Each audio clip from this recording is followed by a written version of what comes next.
हैदराबाद में फनकारन, अदाकारन ऐं सदाकारन ते मुश्तमिल तंज़ीम स्टेप्स तरफ़ां सालियानो शहबाज दुरानी अवार्ड शो ऐं म्यूज़िकल नाइट मुनक़िद कई वई।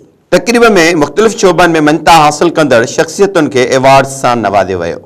सिंध म्यूज़ियम जे मुमताज़ मिर्ज़ा ऑडिटोरियम में मुनक़िद कयल तक़रीब में chief engineer works and service Shafiq Rahman मेहमान ख़ास तौर शिरकत कई। प्रोग्राम के organizer Aqeel Qureshi, chief patron Manzoor Murad, Mehran TV news के MD Murtaza Majboor, program director Khalid Latifi, Sunny Solangi, Rukhsar Memon ऐं ॿियनि शिरकत कई। तक़रीब दौरान मुक़ररनि मेहरान टीवी सां ॻाल्हाईंदे चयो त हिन प्रोग्राम के ज़रिए फ़नून लतीफ़ सां वाबस्ता शख़्सियतुनि खे पंहिंजनि शोबनि में कयल ख़िदमतनि एवज़ मंजता एवार्ड सां नवाज़ियो वेंदो आहे, जेको सुठो अमल आहे। तमाम सुठी काविश आहे हिननि जी।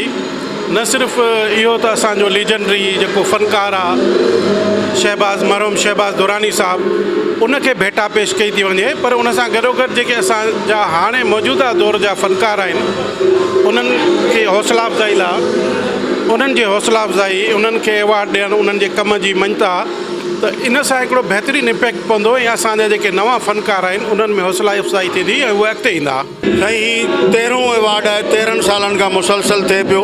मरहूम शहबाज दुरानी जी हयाती में ही एवार्ड शुरू थियो। अलहमदुलिल्लाह तव्हां इहो ॾिसो था कहिड़ी टेक्निकल शयुनि सां जिद्दत सां हीउ एवार्ड पंहिंजी मंज़िलूं माणे रहियो आहे ऐं अलहमदुलिल्लाह ही हिन वक़्तु पूरी सिंध जो वॾे में वॾो एवार्ड थी चुको आहे, स्टेप्स टैलेंट एवार्ड। हीउ जेको स्टेप्स पारां जेको एवार्ड थी रहियो आहे ही मुसलसल 11हों एवार्ड आहे ऐं हीउ जेको एवार्ड आहे असांजे लेजेंडरी इंटरनेशनल आर्टिस्ट, तमामु सीनियर आर्टिस्ट असांजो मरहूम शहबाज दुरानी साहब जे नाले ते हर साल ही एवार्ड ॾिनो वेंदो आहे। तमामु बहितरीनु क़दम आहे ऐं तमामु सारा जोॻो क़दम आहे।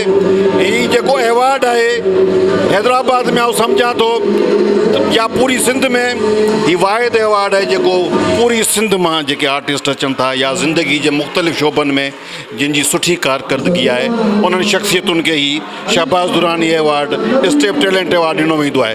तमामु बहितरीनु ऐं ख़ुशी जी ॻाल्हि आहे, हर साल ही एवार्ड थिए थो ऐं नथो सम्झां को हिन खां वॾो हैदराबाद में को एवार्ड शो या कराची में को एवार्ड शो जहिड़ो थींदो हुजे। ही एवार्ड शो हर साल थींदो आहे ऐं तक़रीबन काफ़ी सालनि खां थींदो थो अचे, जंहिंजो बानी आहे अकील कुरैशी साहब।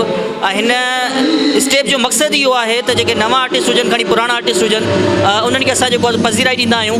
ऐं जीअं त अॼु की परफॉर्म में असां वटि वज़ीर अली शाह आहे ऐं पाकिस्तान जा काफ़ी सारा वॾा लेजेंड आर्टिस्ट बि असां उन्हनि खे बि अवार्ड ॾेई चुका आहियूं। त इनशाला ही साल अवार्ड जेको आहे ज़बरदस्त वेंदो, इन खां पोइ बि इनशाला अवार्ड ॾाढा ज़बरदस्त ईंदा रहंदा। तक़रीब में नाले वारे रागी वज़ीर शाह बरकत गोपांग सुर विखेरे हाज़रीन महफ़िल खां दावत वसूल कयो।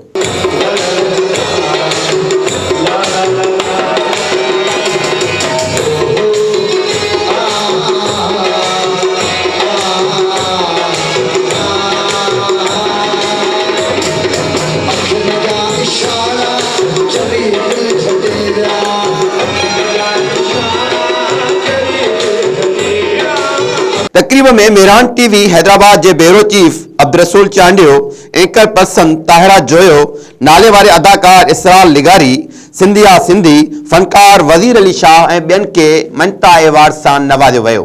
कैमरामैन शोभान सोलंगी सां गॾु अब्दुल चांडियो, मेहरान टीवी हैदराबाद।